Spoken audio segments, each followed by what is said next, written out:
Sosok Isam kuli tiduran di atas tumpukan beras Bulog di gudang, kini dipecat gegara aksinya. Sosok kuli pria yang viral gegara aksinya tidur dan guling-guling di atas tumpukan beras Bulog di gudang kini disorot warganet. Diketahui jika sosok pria kuli tersebut bernama Isam.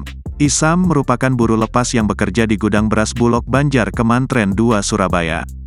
Ia yang melakukan kejadian mandi beras itu namanya Isam, buruh lepas, kata Kepala Kantor Bulog Cabang Surabaya Utara, Sugeng Hardono, ketika dikonfirmasi melalui telepon, Rabu, tanggal 27 Desember tahun 2023. Menurut Sugeng, aksi Isam yang membuat video mandi beras terjadi minggu lalu. Imbas hal tersebut, Isam langsung dipecat oleh pihak Bulog setelah mengetahui aksinya viral.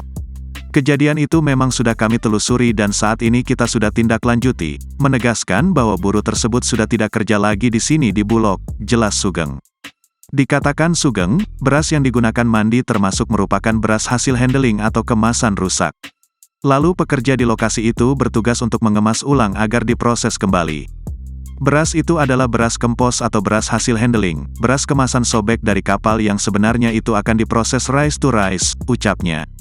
Selain itu, Sugeng mengungkapkan jika pihaknya biasa melakukan proses ulang beras yang tidak sesuai standar. Hal itu untuk menjaga kualitas dan kuantitas beras yang beredar ke masyarakat. Kami punya fasilitas rice to rice, jadi beras-beras yang enggak sesuai standar kualitasnya kuantitasnya, baik itu rusak basah dan sebagainya kami akan proses, belum sampai rice to rice, ada kejadian itu, jelasnya. Saat ini, kantor Bulog Cabang Surabaya Utara telah mengevaluasi kejadian tersebut. Para karyawan didisiplinkan agar tidak melakukan tindakan serupa di lain waktu. Download Tribun X sekarang, menghadirkan lokal menjadi Indonesia.